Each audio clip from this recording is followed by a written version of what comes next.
What's one lesson you learned about managing marketing budgets that you wish you'd known earlier in your career?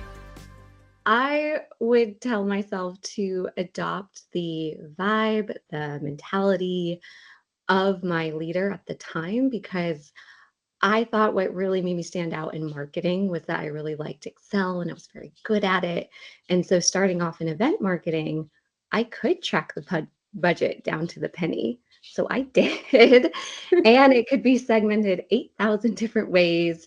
And I could tell you how much we spent on rentals for carpet versus furniture versus TVs and all this detail that nobody wanted and nobody was asking for. And worse, the Excel spreadsheet, if you weren't great in Excel, it wasn't really your friend. So, although I had all this great information to share, nobody wanted it. Nobody ever asked for it. So, I was spending all this time and energy tracking down to the penny. And it was just at the end of the day, actually kind of a waste of my time and my skill set. And worse, it irritated the VP because she didn't like Excel that much. So when she wanted to go in there, she couldn't Mhm. really navigate it very easily. So just because you can do something and you like to do it, it doesn't mean you should. So I think there's a lot of power in that. And I will say, I do think you should always present your case for maybe why you think something should be done differently or in more detail.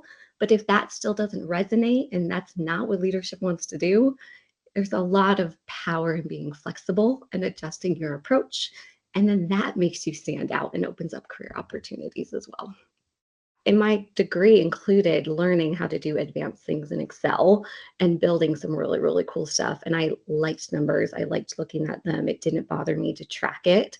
So that's really like kind of what gave me the foundation. I also knew enough to talk to accounting. Like Mhm. a lot of their terms weren't entirely foreign to me, like it maybe was for some other team members. So that throughout my career has just consistently kind of come in handy. And then with that foundation, the rest of it was learning from others. There was another event manager who had been tracking the budget quite for some time. So she had lessons learned from me of how she was doing it. She had gaps she wanted to get filled in. So I also was very fortunate to like have a good mentor to kind of show me the ropes. And then I kind of took it from there and just continued to learn on the fly and have now probably had like 12 or 14 different budget templates at every company I've worked at to bring that flexibility and change it to whatever that org and that team needs at the time. It was neat and it's definitely served me really well. It's partially though why at the top of this call my lesson learned is to be more flexible because Yeah. I was so stuck on this is what makes me stand out. This is why I'm different in marketing. This is going to help my career. And I wasn't wrong, but I took it too far. We use Uptempo currently. So no more Excel spreadsheets to track anything. Uptempo does everything the spreadsheets did and then some, especially with all the like cool history tracking it has in there. So that's been wonderful. I think the biggest lesson that I've learned is how tricky it is to ensure effective planning happens before budget management begins, right? I think it's very easy to think about a budget in that, okay, I'm given a budget and I have this responsibility to utilize it to the amount that I'm given. But when it comes to marketing, we're always in this constant push from the business around, hey, what is the impact to the business? How are you aligning to our strategic outcomes, our strategic goals? So I think the importance of activity level expense planning as a part of marketing forecasting process is really important. What I've experienced and what I've heard and realized is when the teams are treating the budget that they get as sort of a, and this is not so necessarily, no one should take this personally, but I think it's very easy to think this is the budget that I have, equaling to type of the power that I have in creating impact. But I do think that just thinking about the whole budget as, we are one big marketing team and we're trying to support the business, these common goals, these common strategic intent, we're all trying to do the same thing. So where can we find efficiency? Where does it make most sense for this dollar to sit? Is it my team? Is it that team? So I think activity, sort of having a very solid planning before the budgeting begins, in my opinion, is very important. But when you think about it, when you think about budgeting as like a financial activity, it is very easy to just more so focus on did I spend the budget? Am I under? Am I over? Right? So I think that is a really big lesson for me, separating the purely financial ways of thinking as it relates to budget utilization, then what are we spending the money on? What is the intent of each and every dollar? And being able to sort of prove that before going into the transacting and procuring. A concept that we hear a lot. Can we do zero-based budgeting? We start from absolutely zero, just like open a new page and nothing is on there. Baselines, the whole understanding of baselines become an enemy most of the time because they're like, okay, I got this budget last year, so I'm just going to assume I'm getting the same this year. Zero-based budgeting is really difficult in big scale companies. Obviously, there's a lot that goes on at any given point in time for the quarter that we're in, for 2 quarters out, for 2 years ahead. There's always a lot that's happening in big scale companies. So that is, I think that's another learning for me, that is a little bit of an extreme, at least at the scale of companies that I've worked at. When you also try to go to the extremes of zero-based budgeting, where the teams are absolutely clueless as to what the ceiling is, then you're causing a lot of wasted effort as well, where for them to create all of these inputs and this is what I'm going to do with my plan and what I'm going to create. And then you come back and say, hey, you know what? You only are able to get half of that you built. So finding the middle is the hybrid is where I am with all of the learning. Yeah. The marketing planning part stage before the budgeting begins is, I think, the most important part, which probably is the biggest learning for me. I always sort of started the train of thought with, okay, this is the starting number, how do we divvy it up, how do you allocate it? But I think the activity level planning, however big the company is, however many layers of hierarchy there is, and the global and the geographies and such, it makes a huge difference to be able to do the planning at the activity level in a more effective, more intentional way. The most critical one that comes top of mind would be structured flexibility is something I wish I learned sooner.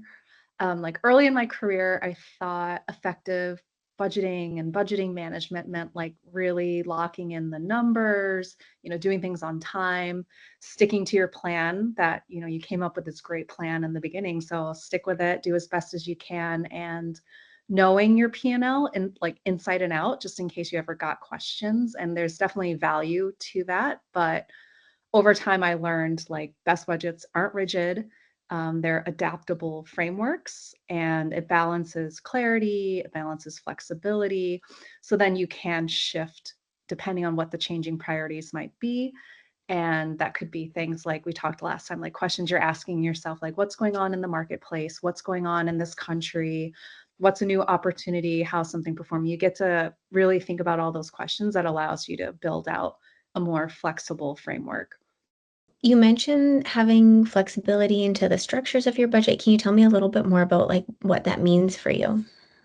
Yeah, I think if there's a couple factors to consider, like one, of course, you're going to start like knowing the bread and butter is like I call it like of your business. Like what are the essentials that we need to keep the lights on, meaning like to drive whatever OKRs that we have to hit our target market or target consumer, knowing that, setting that aside, of course, and then buffering where you can and knowing like about how much and what's the right amount of buffer that you can flexibly respond to if there's something happening new or if you have to adjust, what you have in your plan as well. But it doesn't also put you in a position where you maybe have too much of a buffer and you have a quarterly profitability target to hit, which we do, and then suddenly you have to figure out kind of where to put this money. So just having the right balance of that. But on this like other side of the coin of that, of knowing your bread and butter,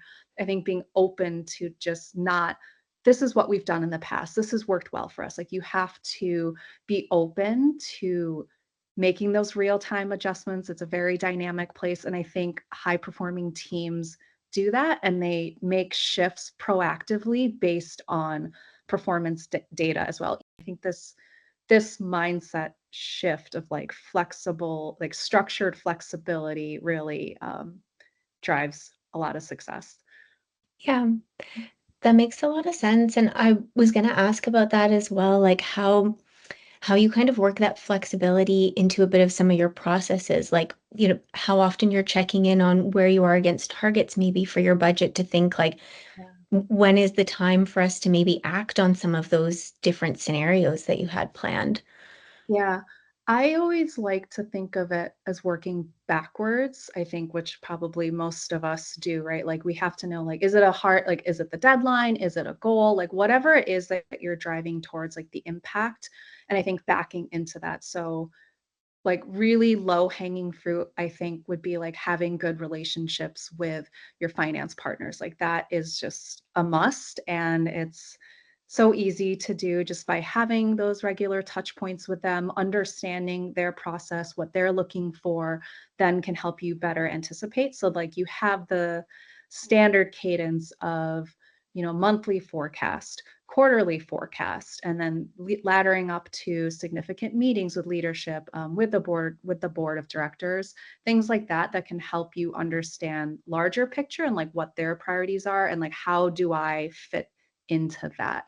And knowing sort of those cadences allows us to then build out our process. So, okay, if finance needs to hit business day 2 of the start of the month, then we have to back into it by knowing it takes this much time to run a report. It takes this much time to analyze. It takes this much time in the system to make the change. And having those conversations too, because that process does affect so many teams, not just the central operations coming up with all these ideas from inputs, but making sure finance is aligned with that, making sure your other marketing partner teams are aligned with that.